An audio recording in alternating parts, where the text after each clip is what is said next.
నిజంగా వినండి, తల్లి తండ్రి మాట పిల్లలు ఎదురు తిరిగి మాట్లాడినా, దేవుని సేవకుని మాట సంఘస్థులు ఎదురు తిరిగి మాట్లాడినా దాని యొక్క ఫలితము చాలా భయంకరంగా ఉంటుందండి బిడ్డల జీవితాల మీద. మీకు అర్థం కాదు, వాక్యం వింటున్నాం కానీ మనకు అర్థం కావట్లా. ఇక్కడ లోబడకుండా తప్పును తాము హెచ్చించుకుంటే ఏమండి, చిన్నపిల్లల వయసు అప్పుడప్పుడే వాళ్ళకి కొంచెము నువ్వు మీసాలు వస్తూ ఉంటాయి, ఆడపిల్లలకి కొంచెం నువ్వు వస్తూ ఉంటుంది. కాస్త చదువు చదివేసరికి అమ్మ నాన్న అంటారు, నీకు అసలు ఏం తెలియదు పోయే అంటారు.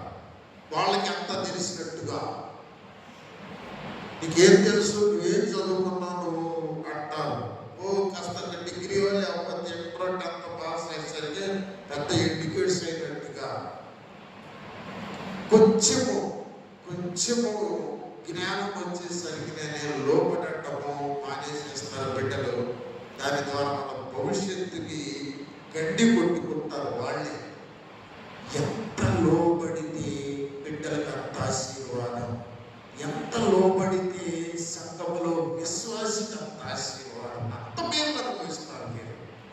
ఇక్కడ కోరాహు, దాతాము, అబీరాములు లోబడకపోవటాన్ని బట్టి వాళ్ళు పతనమైపోయారు, వాళ్ళ కుటుంబాలు పతనమైపోయినాయి, వాళ్ళ బిడ్డలు కూడా పతనమైపోయారు.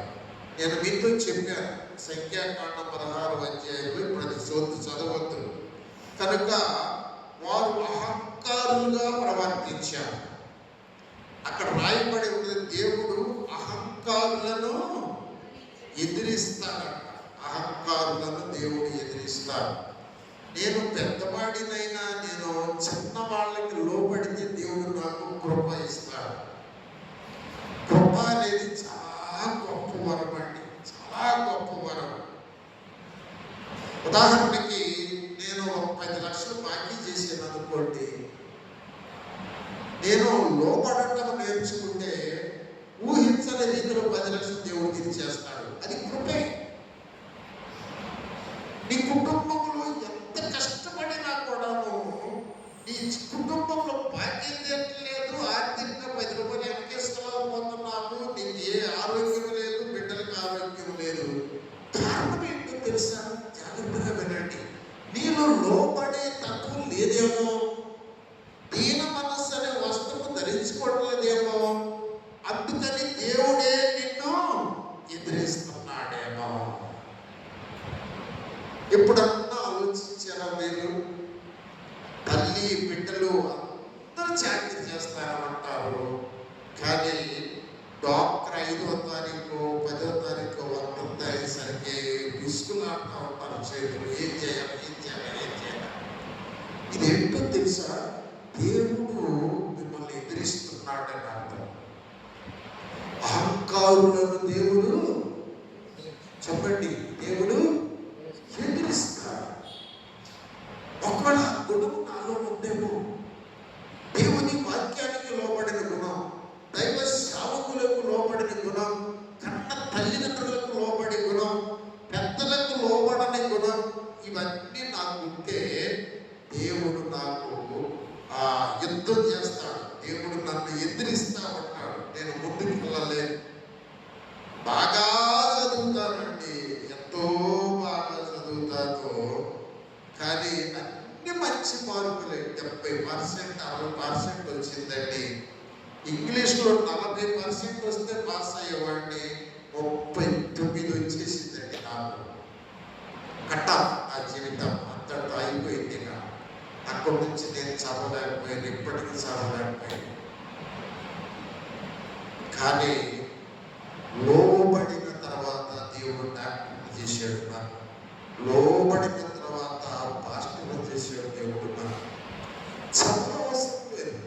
ఎంత పెద్ద డిగ్రీలు, ఎంఎస్సీలు, ఇంకా పెద్ద నువ్వు యూనివర్సిటీకి చదవవసరం లేదు. వాక్యములో సత్యాన్ని పట్టుకుంటే, వాక్యములో వాగ్దానాన్ని పట్టుకుంటే నువ్వు హెచ్చించబడతావు. ఆయన దీనులకు కృపను గ్రహించును. ఆయన దీనులను హెచ్చించును అని ఉంటదండి. కనుక దైవ బిడ్డలు కొన్ని నేర్చుకోవాలి. విని విడిచిపెట్టి వెళ్ళిపోతే ఏ ఉపయోగపడదు. కృప ఏమండి, ఈ దేవుడు ఎదిరించే వ్యక్తి, కృపను గ్రహించే వ్యక్తి దావీదులాగా వర్తిల్లుతాడు. దేవుడు ఎదిరించే వ్యక్తి సౌలులాగా దిగజారిపోయి పతనమైపోయి కుటుంబం అంతా క్షీణదశకు వెళ్ళిపోతుంది. మీరు ఈ మాటలు పట్టుకోవాలని నేను ఎంతగానో ఆశిస్తా ఉన్నాను. మన కుటుంబాల్లో కొందరు హెచ్చించబడటానికి, కొందరు క్షీణదశకు వెళ్ళడానికి మూలం చెప్తున్నాను నేను. మూలం ఎక్కడే ఉన్నదండి. నాలో అహంకారం ఉంటే దేవుడు బ్రేక్ చేస్తాడు. నా భవిష్యత్తును బ్రేక్ చేస్తాడు, నా అభివృద్ధిని బ్రేక్ చేస్తాడు. ఒకప్పుడు నేను భలే గర్వంగా ఉండేవాడిని. నాకు బలం ఉంది, నాకు చాలా విద్యలు తెలుసు, నాకు ఎదురే ఉంది, నేను 10 మందినైనా కొట్టేస్తాననేటువంటి ఆ బలం గర్వం అంటే ఏమండి, నా దేవుడు నా తాను కట్ చేసి అక్కడ ఆపాడు.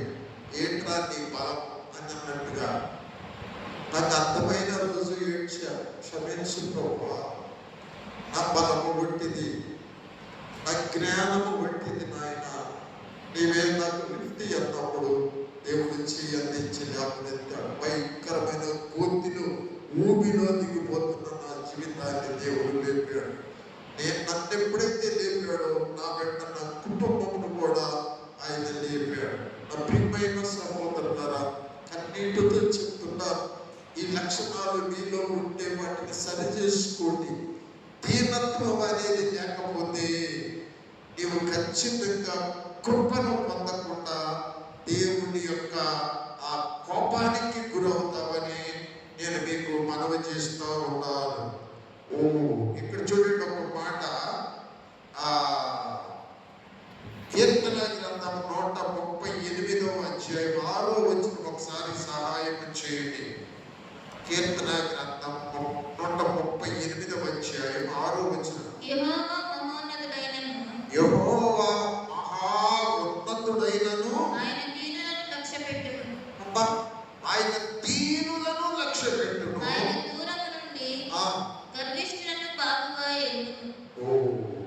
ఈ మాటలు గమనించండి, ఎంత చక్కని మాటలు.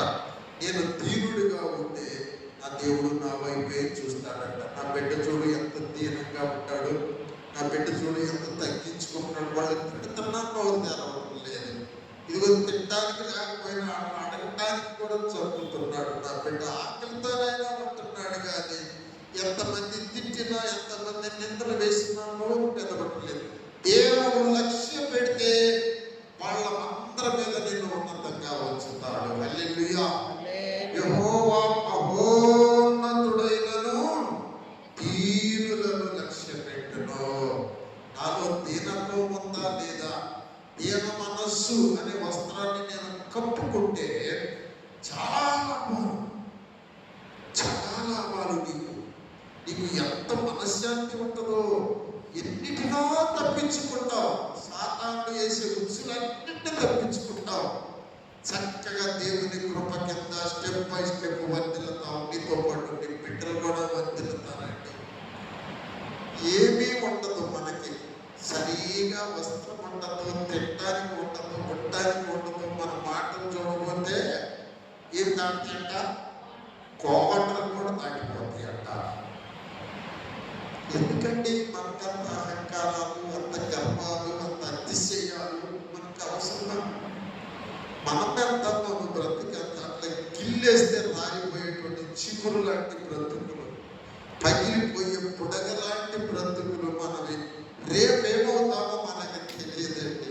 కానీ నాయనో మన మాటలు పట్టడానికి నాయనో పెద్ద పెద్ద గోదావరి సంచులు సారం. నేను మీతో చెప్పేది ఏంటంటే, కొన్ని లక్షణాలను, కొన్ని అలవాట్లను మనం మార్చుకోకపోతే మనము భద్రమవుతాం, మన కుటుంబం భద్రమైందండి. సేవకుడిగా నేను చెప్పే మాటలు మీరు పట్టుకోవాలి. ఇక్కడ నేను మీతో దావీదుని, సౌలుని మీకు ముందు పెడితే, సౌలు మనస్సును చూడండి. సౌలు మనస్సు ఏంటంటే అహంకరించడం. సమూయేలును కూడా అహంకరించాడు. సమూయేలు కూడా గద్దించాడు. సమూయేలు రావడం ఆలస్యమైతే ఆయనే వెళ్ళి బలి చెల్లించాడు. ఇదిగో అక్కడ వాళ్ళందరినీ చంపేసి అమాలేకీయులంటే వాళ్ళు తీసుకొచ్చి ఇంట్లో పెట్టుకున్నాడు. మళ్ళీ పైగా పోకరించడం ఏంటి తప్పే ఉంది? ఇదిగో ఈ ఎండలో బలిస్తాను, ఈ రాజు దగ్గర చాలా విద్య నుండి వీడు చాలా నేర్పుతాడు. దేవుడు చెప్పింది చెప్పినట్టు ఏ వ్యక్తి చేస్తాడా ఆ వ్యక్తి అభివృద్ధి చెందుతాడండి ప్రియులారా. కనుక నువ్వు అలా చేసినప్పుడు ఏంటంటే ఆయన నీకు కృప ఇస్తాడు. నీ తప్పులన్నింటినీ తీసేస్తాడు. తప్పులే కాదు, అప్పులు కూడా తీసేస్తాడు. హల్లెలూయా. కృప అంటే అదండి, ఉచితంగా ఇచ్చేది కృప. ఏమీ చేయవసరం లేదు. ఆయన తీసుకొచ్చిస్తే నీ కష్టాలన్నీ తొలగిపోతాయండి. ఒక మాట చూడండి, యాకోబు పత్రిక 4:6 ఒక చక్కని మాట ఉంటుంది చూడండి. యాకోబు పత్రిక 4:6 కాదు కానీ ఏమిస్తారంట? ఎక్కువ కృపణించును, ఎక్కువ కృపణించును. ఎంత బాగుందండి. ఎక్కువ. దేవునికి స్తోత్రం. దావీదుకి ఎక్కువ కృపణించాడు. తర్వాత చదవమ్మా. అహంకారులను ఎదిరించి దీనులకు కృపనుగ్రహించును అను లేఖనము చెప్పుచూ ఉన్నది. హల్లెలూయా చెప్పండి. ఏం చెప్తా ఉన్నది? చెప్పండి, ఏం చెప్తా ఉన్నది? లేఖనము. లేఖనము నెరవేరుటకై లోకము పాపము పోవుటకై లేఖనము నెరవేరుటకై ఈ లోకము పాపము పోవుటకై రాక్షసుడేసుని. హల్లెలూయా. సరే, మాట వచ్చిన రాకపోయినా లేఖనాలు అనేవి నెరవేరటానికి యేసుక్రీస్తు వారు కూడాను లేఖనము చెప్పింది కనుక నేను తప్పికొనుచున్నాను అన్నాడు. లేఖనము నెరవేరినట్లుగా నేను సిలువలో 3 మేకుల మధ్య వేలాడుతున్నాను అన్నాడు. లేఖనము లేఖనము లేఖనము లేఖనం ఏం చెప్తుందండి? దీనులకు ఎక్కువ కృపను అనుగ్రహించును, అహంకారులను ఎదిరించును అని లేఖనం చెప్తా ఉన్నది. నేను అహంకారినా దీనుడనా? ఒక్కసారి ఈ గుండె మీద చేయి పెట్టుకొని నేను అహంకారినా దీనుడా అని నువ్వు ఆలోచించుకుంటే నువ్వు దీనుడు అయితే కృప వెంబటే కృప, ఎక్కువ కృప ఆయన నీకు ఇస్తాడు. నీ బాధలు తీరిపోతాయి, నీ కుటుంబము లేవనెత్తబడుతుంది, నీ యొక్క ప్రాబ్లమ్స్ అన్ని సాల్వ్ అయిపోతాయి. నిజమండి, ఇది లేఖనము. చాలా మంది ఈ లేఖనము నెరవేర్చకుండా అహంకారులుగా ఉండి వారు ఏమవుతున్నారంటే ఆ దేవుని యొక్క ఆ కృపకు దూరం అయిపోయి వారు దేవుని కోపానికి గురైపోతున్నారు. కుటుంబాలు శిథిలమైపోతున్నాయి, బిడ్డలు పత్రమైపోతున్నారు, కళ్ళ ముందే రాలిపోతున్నారు. వాక్యము వినరు, విన్నా దాచుకోరు, దాచుకున్నా కూడా ఆలోచించరండి. కనుక నా ప్రియమైన బిడ్డలారా, ఈ 2 వచనాలు నేను దాటి వెళ్ళిపోతాను. చిన్నలారా మీరు పెద్దలకు లోబడి ఉండండి. చిన్న పిల్లడప్పుడండి నేను 4వ తరగతి 5వ తరగతి చదువుతున్న గుర్తులేదు సరిగా. ఆ భక్తుడు గారు చెప్పాడు, దేవుడి తర్వాత దేవుడు అమ్మా అన్నాడండి. అరే, రెండో దేవుడు అమ్మా అనిపించింది నాకు. పొద్దున్నే లేచి అమ్మ కాళ్ళకు దండం పెట్టుకుంటే పిల్లలు ఆశీర్వదించబడతారన్నాడు. ఇది మరి తేలిగ్గా ఉంది, అమ్మగా దండం పెట్టుకుంటే ఆశీర్వాదం చేస్తాడు కదా. వెంటనే నేను ప్రతిరోజు అమ్మ కంటే ముందు లేచి అమ్మ కాళ్ళ దగ్గర దండం పెట్టుకుంటా ఉండేవాడిని. ఒకరోజు చూసింది మా అమ్మ మెరుగుగా ఉండగా వాళ్ళని చూసి నన్ను కౌగిలించుకొని ఏందయ్యా ఇవన్నీ పంతులు గారు చెప్పాడమ్మా, ఈ కాళ్ళకు పొద్దున్నే దండం పెడితే దేవుడు నన్ను ఆశీర్వదిస్తాడంట. అర్థంగా ఎంత గొప్పబండి. మీకు తెలుసా, వాగ్దానాల మీద మన బ్రతుకులు ఆధారపడి ఉంటాయి, వాగ్దానాల మీద మన ఆశీర్వాదాలు ఆధారపడి ఉంటాయి. మీకు ఒక్క వాగ్దానాన్ని చూపిస్తాను, పట్టుకోండి. ఎఫెసీయులకు రాసిన పత్రిక 6వ అధ్యాయం 2-3 వచనాలు చదవమ్మా. మొదటి నుంచి చదువు. ప్రభువునందు మీ తల్లిదండ్రులకు విధేయులైయుండుడి, ఇది ధర్మమే. అక్కడ ఆగరా. దేవుడు ఏం చెబుతున్నాడు? పిల్లల్ని ఏమంటున్నాడు? తల్లిదండ్రులకు విధేయులై ఉండాలి, ఇది ధర్మమే.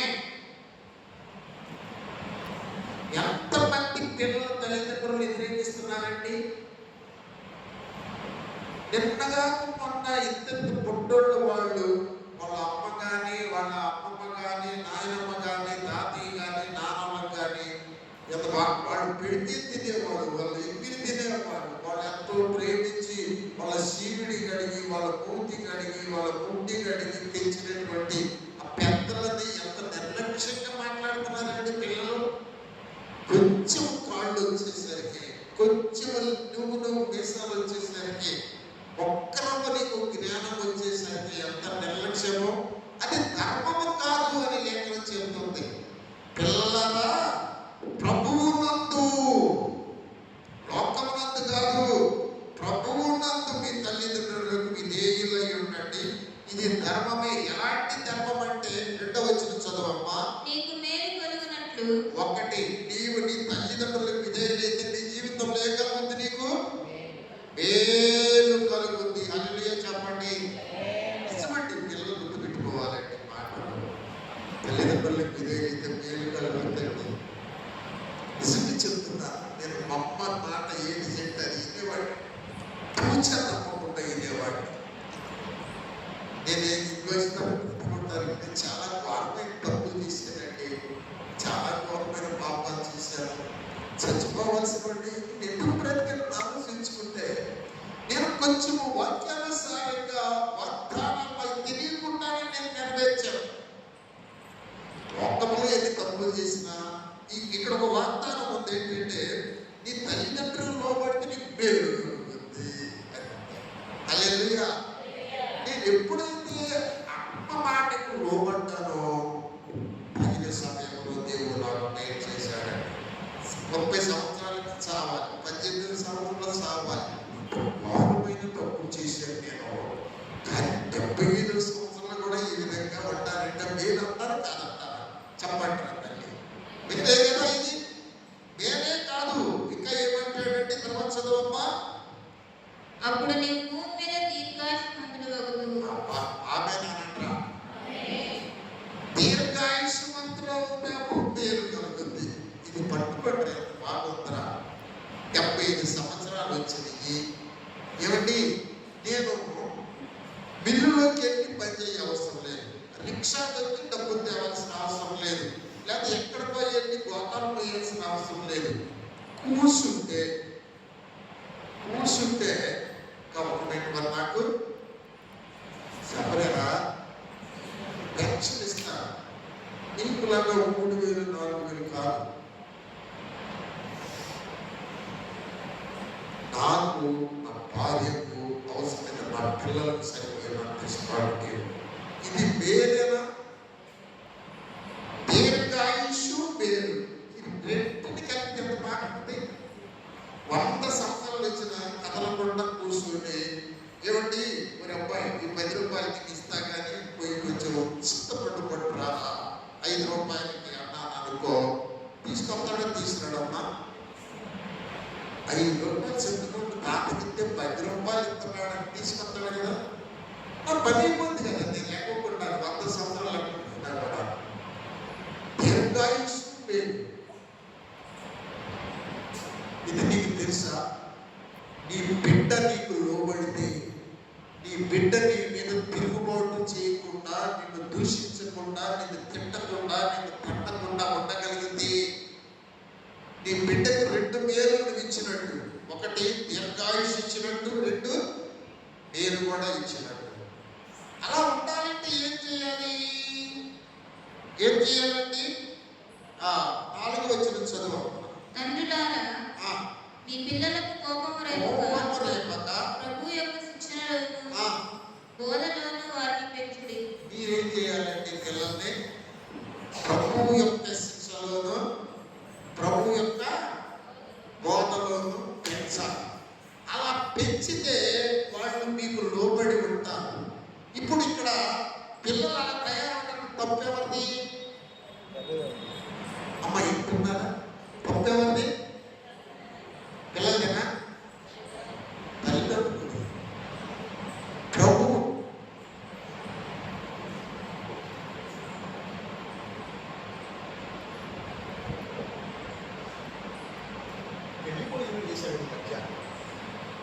వాగ్దానాన్ని పట్టుకుంటే ఆ వాగ్దానాన్ని పొందుకుంటావా? ఒకటి ఇక్కడ ఏమంటాడు, నేను చదువుతాను చూడండి. నీకు మేలు కలుగునట్లు నీ తండ్రిని నీ తల్లిని సన్మానింపుము, అప్పుడు నీవు భూమి మీద దీర్ఘాయుష్మంతుడగుదువు. ఇది వాగ్దానముతో కూడిన ఆజ్ఞలలో మొదటిది. జాగ్రత్తగా రండి. ఇది ఎందుకు చెబుతున్నానంటే, పిల్లలారా మీరు పెద్దలకు లోబడి ఉండండి.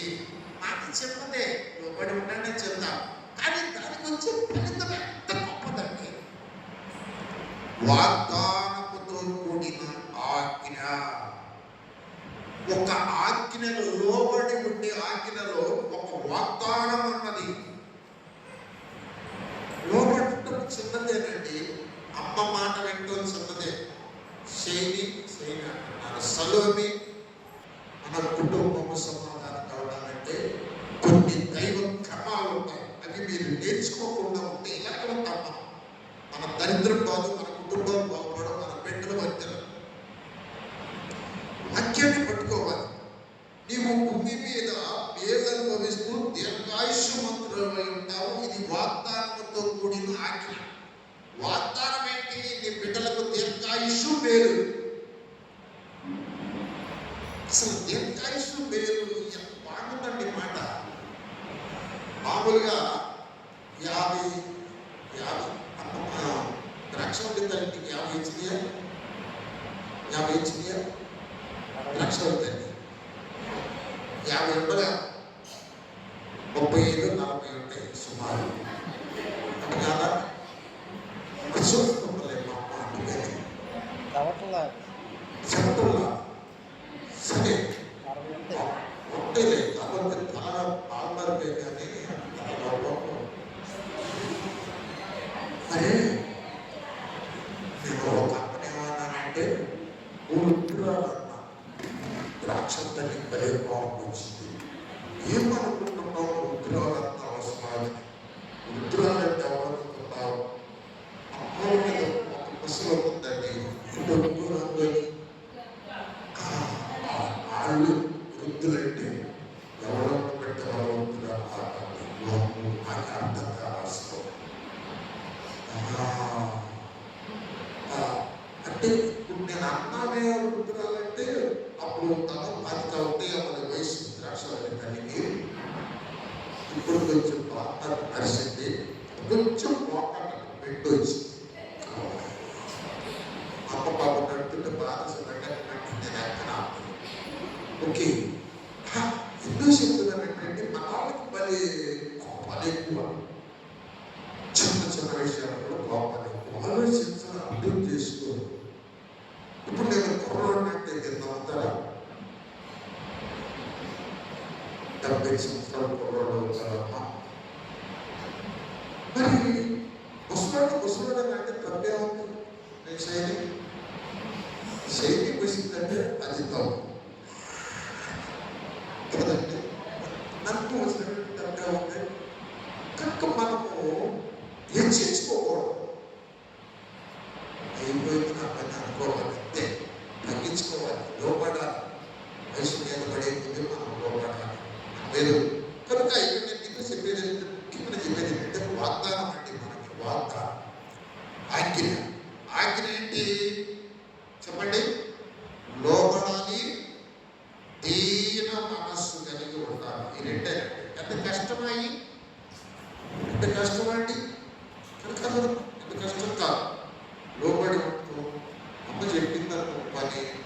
చేయదు. కష్టమా? నేను ఇక్కడికి వచ్చిన కొత్తలో నేను తీసుకొచ్చినప్పుడు నువ్వు ఎంత ఉంటావు? బలం మీద చూసుకుంటే ఎంత ఉంటావు? ఇంతే. ఇప్పుడు ఎంత అయ్యావు? ఎంత అయ్యావు? మీ అమ్మలు లేదు అంటావు, చేతిలో ఉండి నాకు చేతిలో లేదు అంటావు, ఇద్దరు లేదు అంటారు, పదేస్తాను. ఎంత ఒడ్డు నీకు రావడానికి వాళ్ళు ఎంత కష్టపడి ఉంటారు, వాళ్ళిద్దరు శ్రమ పెడితే నీకు అర్థమైందా? వాళ్ళు మానుకొని నీకు పెట్టి తెచ్చారు కదా, నువ్వేం చేయాలి వాళ్ళకి? అప్పుడు నీకు దీవెన నేను జరుగుతుంది. రెండోది దీర్ఘాయుష్యం వస్తుంది.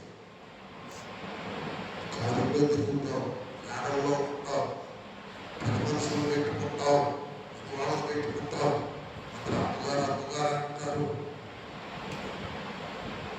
ఈ స్టేజ్కి మనం రావాలంటే ఈ రెండు లక్షణాలు మనం అలవరుచుకోవడంలో తప్పుతుందా?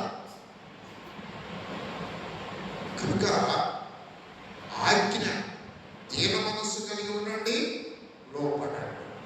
దానికి ఎంత ఆశీర్వాదం అండి? 100 ఏళ్ళు మేలు అనుభవిస్తూ బ్రతుకుతాము అంటానండి. కనుక నేను ముగించేస్తాను. మళ్ళీ ఒకసారి పేతురులోనికి రండి. 5వ అధ్యాయం 6వ వచనం కూడా ఒకసారి సహాయం చేయమ్మా. దేవుడు తగిన సమయమందు మిమ్మల్ని హెచ్చించినట్లు ఆయన బలిష్టమైన చేతి కింద దీన మనస్కులై ఉండి. ఆయన బలిష్టమైన చేతి క్రింద దీన మనస్కులై ఉండండి. ఇక్కడ చూడండి,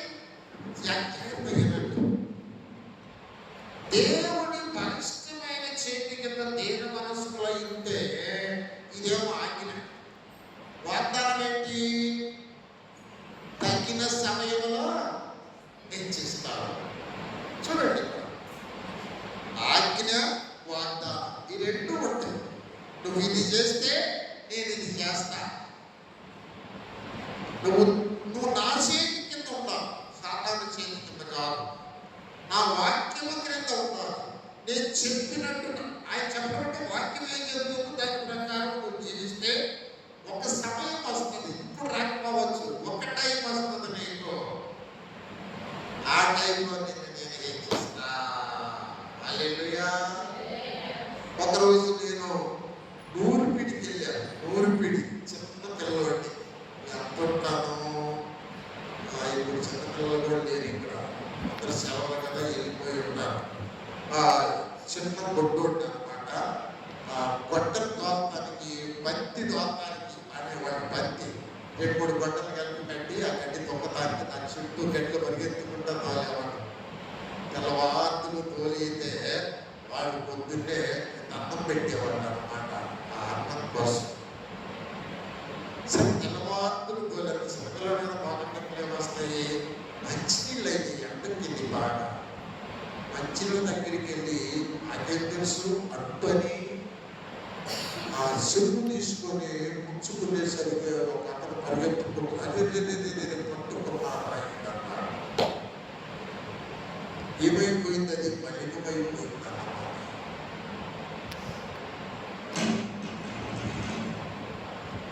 అప్పుడు నా చిన్న మైండ్లో బాగా గుర్తుంది. అతను బాగా గుర్తుపెట్టుకున్నాను. నేను పెద్దోడిని, పశువులు ఉన్నాయి, అందరూ కుదిరండి ఊళ్ళో నేను ఇట్లాగే వాళ్ళ మీద కూర్చొని రాసుకుంటున్నాను. అతను అందరూ కుదురులోకి వచ్చాడు. ఎందుకు వచ్చాడు తెలియదు. పేదతో వచ్చాడు. వరుస గేదెలు కట్టేసుకుంటే పేరు 50-60 గేదెలు వస్తూ ఉండే. నేను ఒక్కనే చూడాలి, రాసుకుంటున్నాను. నన్ను చూడండి, నన్ను చూడండి. ఎందుకంటే ముందేసిన మనుషులు కాదా అన్నానంటే ఎండ కూర్చుంటారు కూడా అవకాశం. ఎండలో అలాగే నిలబడ్డాడండి. నిలబెట్టాలని కొంచెం నేను ఆలస్యం చేస్తా చూద్దాం మొదలు పెట్టాను. నన్ను హెచ్చించడా తగ్గించడా? ఒక సమయం వచ్చింది, తగ్గిన సమయం వచ్చినప్పుడు హెచ్చించాడు. అప్పుడు ఆయన బలిష్టమైన చేతి కింద దీనుడిగానే ఉంటా, అంటరానిగానే వాడిగా ఉంటా, దిక్కులేని వాడిగానే ఉంటా. ఒక సమయం వచ్చింది, ఆయన బలిష్టమైన చేతి కింద ఉన్న దానికి ప్రతిఫలముగా ఆయన ఉన్నతమైన స్థితిలో మీరు ఆయన చేతి కింద దీన మనస్కులై ఉంటున్నారా? మిమ్మల్ని ఆయన హెచ్చించాలి అంటే ఒక సమయం ఉంటుంది, అప్పుడు దాకా ఉండాలి మీరు అంటాడు. మళ్ళా మాట చదవండి, మళ్ళా మాట చదువు 6వ వచనం. దేవుడు తగిన సమయమందు మిమ్మల్ని హెచ్చించినట్టు ఆయన బలిష్టమైన చేతి క్రింద దీన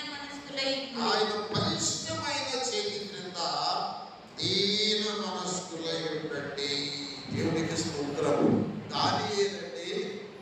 దానియేలు ఆహారం రాజుగారు తీసుకొచ్చే ఆహారం కూడా తినేవాడు కాదు. ఎందుకంటే విగ్రహ సంబంధమైన అపవిత్రత అందులో ఉంటదేమో అని భయపడేవాడు. ఈ రోజంటే పెళ్లి దానియేలు హృదయంలో ఉంది. కనుక అయ్యా ఈ దుప్పలన్నా తింటాను కదా, నాకైతే వద్దయ్యా అని రాజుగారు అన్నారా, చికెన్ బిర్యానీ ప్రమాణం వద్దయ్యా, నన్ను క్షమించయ్యా. తగ్గిపోతారా రాజుగారు నన్ను లెక్కడుగుతాడు. అయ్యా కాదు, మీరు పరీక్ష చేయండి, మరి ఏమైనా తగ్గిపోతే అప్పుడు మీరు చెప్పినట్టు ఉంటారు. ఇవ్వండి, ఒక టైం వచ్చింది, దానియేలు సింహాసనం మీద కూర్చున్నాడు. హల్లెలూయా. ప్రధానుడిగా రాజుగారి పక్కన కూర్చున్నాడు. ఒక టైం వస్తుందంటే మీరు ఆ టైంలో హెచ్చించబడాలంటే ఆయన బలిష్టమైన చేతి కింద మనస్సుపై ఉండాలంటే. ఈ మాట చాలా శ్రేష్టమైనది. ఒక తగిన సమయం నీకు ఉంటుంది. నువ్వు అహంకారిగా ఉంటే ఆ తగిన సమయం నీ జీవితంలో ఉండదు. నీకు అర్థమవుతుందా? ఎన్నాళ్ళు ఉంటాయి అంతే గతి, మనకదే గతి, మన బిడ్డలకి అదే గతి అండి. మనం ఎప్పుడైతే దేవుని మనస్సులో దేవుని వాక్యం కింద దేవుని చేతి కింద లోబడి బ్రతుకుతామో ఒక టైంలో ఖచ్చితంగా హెచ్చిస్తాడు. తగిన సమయం మాకు హెచ్చించినట్లు ఆయన బలిష్టమైన చేతి క్రింద దీన మనస్కులై ఉండండి. 7వ వచనం కూడా చదివించేసి ముగించేస్తాం. చదవమ్మా.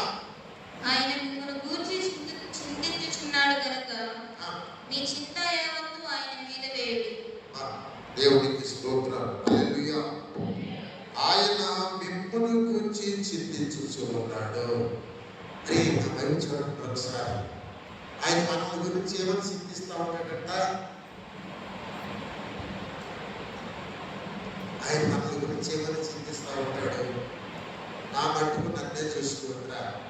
ఆయన ఏమని చింతిస్తాడు నన్ను గురించి? ఈడు ఒక దినాన మంచినీళ్ళు తాగితే మంచినీళ్ళు తాగనిదే, కనీసం దానికి సాక్షికరమని చెప్పడం ఇక్కడ ఎప్పుడు కనీసం దుర్కరణ చేసుకోడు. నా దేవుడు ఇలాగ అంటనేవాడిగా, పనికిమానవాడిగా, తిండి లేనివాడిగా బ్రతుకుతామటువంటి నాకు సమృద్ధినిచ్చాడు, ఉద్యోగం ఇచ్చాడు, రక్షణ ఇచ్చాడు, దీర్ఘాయుష్ ఇచ్చాడని కనీసం స్తోత్రమన్నా చెప్పడానికి వీడు అని అనుకుంటాడేమో కదండి. ఎప్పుడైనా మీరు ఇలా ఆలోచించారంట? సాక్ష్యం చెప్పండి అంటే ఒక్కరు కూడా లేకపోవడం.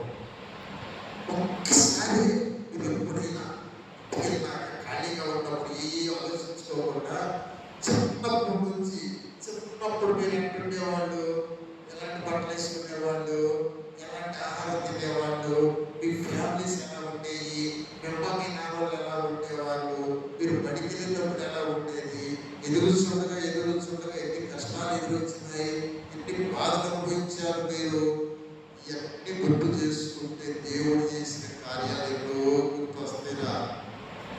అప్పుడు దేవుడి మీద ఎంత ప్రేమ కలిగిందంటే అప్పుడు వస్తుంది నా ప్రార్థన, కృతజ్ఞత ప్రార్థన అప్పుడు వస్తుంది. అప్పుడు ఆరాధన మీద ఇప్పుడు మన హృదయంలో ఉంటుంది. దేవా ఇలాంటి జీవితాన్ని ఎలాగ చేసేవా ఆయన పుస్తకం. అప్పుడు దేవుడు నిన్ను జ్ఞాపకం చేసుకుంటాడు. అప్పుడు దేవుడు నీ వైపు చూస్తాడు. అప్పుడు దేవుడు నిన్ను లిఫ్ట్ ఇస్తాడు ఆ కృతజ్ఞతను బట్టి. అప్పుడప్పుడు మనం గుర్తు చేసుకోవాలి. ఒకప్పుడు ఉండడానికి తిండి లేదయ్యా, తినడానికి తిండి లేదయ్యా, తాగడానికి క్లాస్ లేదయ్యా, ఒక అట్టు తినడానికి డబ్బులు లేవయ్యా. అలాంటి జీవితాల్లో ఎంత చక్కని గృహం ఇచ్చావు, కుటుంబం ఇచ్చావు, చక్కగా కడుపు నిండా తినడానికి, టిఫిన్ తినడానికి, అన్నం తినడానికి, చక్కగా 10 రూపాయలు బ్యాంకులు వేసుకోవడానికి లక్షలు తీసుకొని డోక్రా డబ్బులు చక్కగా వస్తువులు కొనుక్కోవడానికి, గొలుసులు కొనుక్కోవడానికి, డోక్రా రాగానే తౌళ్ళు అడుకొని 10 రూపాయలు వడ్డీ తీసుకొచ్చి కడటానికి ఎంత మేలు చేసేవయ్యా నువ్వు మాకు. ఒకవేళ నీకు ఆర్థిక ఇబ్బందులు వచ్చినాయి అనుకో, దేవుడు ఏం చేస్తాడు? నా బిడ్డ నా వైపు తిరిగి అడిగింది సహాయం చేద్దాం, ఒకసారి నన్ను గుర్తు చేసుకుంటుందేమో, అయ్యో అడగదేంటి, అడిగినా వాడాను దేవా అని ఒకసారి అడిగి నెలకు దొరుకుతుందేంటి, వారానికి అడగలేదు నా బిడ్డ. ఆయన నిన్ను గురించి చింతిస్తున్నాడేమో. ఎంత బాగుందండి. మనం గుర్తు చేసుకోకపోయినా ఆయన మన వైపు ఆశగా చూస్తున్నాడంట. ఆయన నిన్ను గురించి చింతిస్తా ఉన్నాడంట. నా బిడ్డ వస్తే ఇద్దాం, అడిగితే ఇద్దాం, మీరు చేద్దాం. కానీ మనం అడగం, మనకి సమయం ఉండదు కదా. ఆయన గుర్తురాడు, పక్కన ఇచ్చేవాళ్ళు గుర్తొస్తా.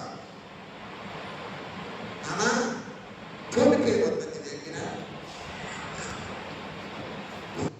ఆయన తీరవాలని ఎదురు చూస్తున్నాడు. తగిన సమయంలో హెచ్చించాలని ఎదురు చూస్తున్నాడు. నువ్వు తగ్గించుకుంటే, నువ్వు లోబడితే, నువ్వు పెద్దలకు లోబడితే, దేవుని బలిష్టమైన చేతి కిందకు వస్తే, ఆయన వాగ్దానాలు పొందుకోవడానికి, ఆయన ఆజ్ఞలను నువ్వు ఆలోచిస్తే, నా బిడ్డలకు సహాయం చేద్దాం. ఆయన సహాయం చేస్తే ఎవరు సహాయం చేయ అవసరం లేదురా. నువ్వు దీవించబడతావు. హల్లెలూయా.